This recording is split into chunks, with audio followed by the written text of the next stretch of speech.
ನಾಯಿ ಮತ್ತು ಬೆಕ್ಕು ಇತ್ತು. ನಾಯಿ ಈ ರೀತಿ ಬೊಗಳುತ್ತಿತ್ತು,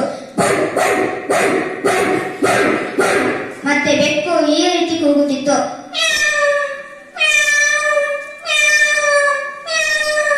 ಅಲ್ಲಿಂದ ನಾನು ಸ್ವಲ್ಪ ಮುಂದೆ ಹೋದೆನು. ಅಲ್ಲಿ ಒಂದು ಮರದ ಮೇಲೆ ಒಂದು ಕೋಗಿಲೆ ಕುಳಿತಿತ್ತು. ಆ ಕೋಗಿಲೆ ಈ ರೀತಿ ಶಬ್ದ ಮಾಡುತ್ತಿತ್ತು.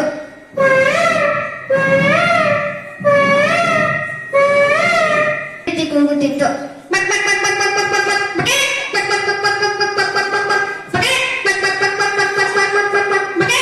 ಅಲ್ಲಿಂದ ನಾವು ಚಾಮುಂಡಿ ಬೆಟ್ಟಕ್ಕೆ ಹೋಗುತ್ತಿರುವಾಗ ದಾರಿಯಲ್ಲಿ ಒಂದು ನವಿಲು ಕಾಣಿಸಿತು. ಆ ನವಿಲು ಈ ರೀತಿ ಕೂಗುತ್ತಿತ್ತು.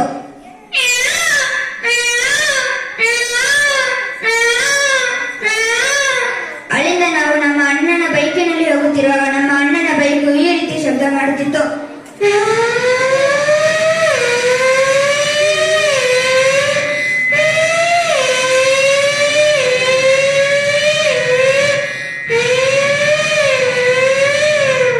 ಅಲ್ಲಿಂದ ನಾವು ಮೈಸೂರು ಝೂಗೆ ಹೋದೆವು. ಅಲ್ಲಿ ಮೊದಲಿಗೆ ನಾವು ಹಾವನ್ನು ನೋಡಿದೆವು. ಹಾವು ಈ ರೀತಿ ಉಸಿರಾಡುತ್ತಿತ್ತು.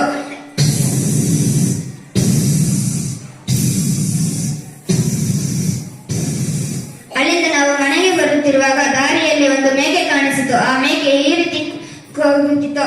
ಮೇ ಮೇ ಮೇ ಮೇ ಮೇ ಮೇ. ಅಲ್ಲಿಂದ ನಾವು ನಮ್ಮ ಮನೆಗೆ ಬಂದೆವು. ನಮ್ಮ ಮನೆಯ ಹಸುವು ಈ ರೀತಿ ಕೂಗುತ್ತಿತ್ತು.